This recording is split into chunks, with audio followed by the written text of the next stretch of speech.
Hello बच्चों, welcome to the fashion Gurukul. और मैं हूं रंजीत ओबरॉय, आपका मेंटोर। और आज का जो टॉपिक है वो है स्केचिंग के बेसिक टूल्स, फैशन स्केचिंग के बेसिक टूल्स।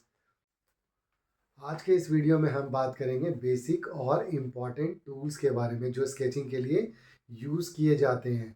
हम अगर आप फैशन डिज़ाइनर बनना चाहते हो और स्केचिंग स्टार्ट करना चाहते हो तो कौन कौन से बेसिक टूल्स हैं जिसको स्टार्टिंग में हम लेकर चलते हैं और जिससे हम एक अच्छे स्केचेस को बनाते हैं, अच्छे स्केचेस को बनाया जा सकता है। ठीक है, तो चलिए हम करते हैं वीडियो की शुरुआत। तो चलो बच्चों, हम शुरू करते हैं अब इस वीडियो की शुरुआत अब, जो कि है स्केचिंग से रिलेटेड। स्केचिंग कैसे शुरू करनी है। सबसे पहला जो सेक्शन है वो है पेपर एंड स्केच बुक। सबसे पहला टूल है राइट पेपर। ये है राइट पेपर जो 100 to 120 GSM का पेपर है जो हमें लेना है।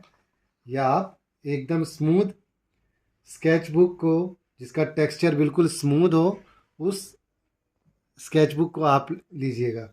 ठीक है। सेकंड में हम अब बात करते हैं, सेकंड जो सेक्शन है उसके लिए पेंसिल। पेंसिल बहुत ज़रूरी है। पेंसिल किस तरह का होना चाहिए वो मैं आपको बताता हूँ।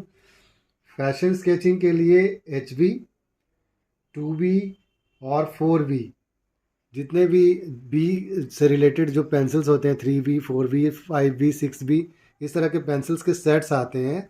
आप इस तरह के पेंसिल का सेट ले लीजिए। ठीक है। तो ये अब मैं बताता हूँ। HB जो होता है वो आउटलाइन के लिए होता है। 2B जो है वो शेडिंग के लिए होता है। 4B है डीप शैडो। अगर हमें यूज़ करना है डीप शैडो, इस तरह से जो शेडिंग हम दे रहे हैं उसको हम यूज़ करने के लिए 4B की पेंसिल हम यूज़ करने के लिए। मैकेनिकल पेंसिल भी यूज़ कर सकते हैं हम फॉर शार्प आउटलाइन के लिए। मैकेनिकल पेंसिल्स कौन से होते हैं? माइक्रोडिप पेंसिल, जो आप जानते हो। ठीक है। अब हम चलते हैं सेक्शन 3 की तरफ। सेक्शन 3 जो है, हम बात करेंगे फाइन लाइनर एंड पेन्स के बारे में। ओके। आउटलाइन को परमानेंट करने के लिए, जैसे ये आउटलाइन है, इसको परमानेंट करने के लिए, प्रोफेशनल लुक देने के लिए फाइन लाइनर्स बहुत इम्पॉर्टेंट होता है। फाइन लाइनर्स बहुत इम्पॉर्टेंट होता है। तो उसके लिए हमें कौन से निब की ज़रूरत पड़ेगी? 0.1, 0.3 और 0.5 mm। ठीक है। जैसे ये जो माइक्रोडिप पेंसिल है इसको हम बोलते हैं 0.5 mm की। इसकी लेड हमारे पास आती हैं, इस तरह की लेड, हर तरह के पॉइंट की लेड आती हैं। ठीक है। तो ये 0.5 mm के साइजेस जो हैं वो परफेक्ट होते हैं। Okay. Black fine liner industry standard है। Okay, hope you understand. अब चलते हैं हम सेक्शन 4 में, जो स्केचिंग के लिए। ठीक है, वो है कलर्स। तो अब हम आते हैं सेक्शन 4 कलर्स के लिए। ठीक है। कलर्स के लिए आप नॉर्मल, जैसे ये कलर पेंसिल्स हैं वो आप यूज़ कर सकते हैं। स्टेडलर के हैं, जैसे आप देख सकते हो मेरे पास डिफरेंट टाइप्स ऑफ शेड्स हैं। हर पेंसिल्स के, हर कलर्स के अलग अलग शेड्स हैं, वो शेड्स हैं। ठीक है। लेकिन कलरिंग के लिए अल्कोहल मार्कर, कलरिंग के लिए अल्कोहल मार्कर्स बेस्ट होते हैं। ठीक है, वो मैं आपको अभी दिखला।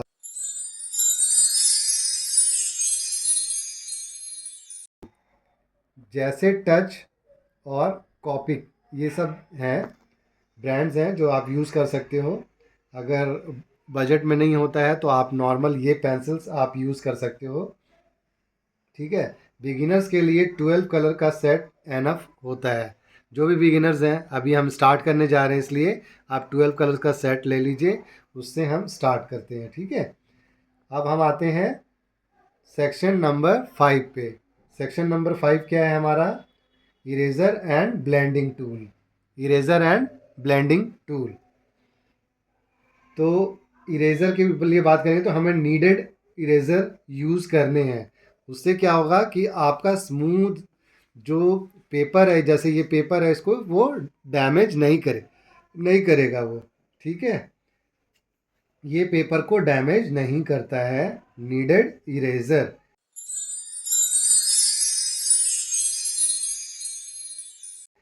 ब्लेंडिंग स्टैम्प्स या कॉटन बर्ड शेडिंग स्मूथ करने के लिए होते हैं। ठीक है, हम कॉटन के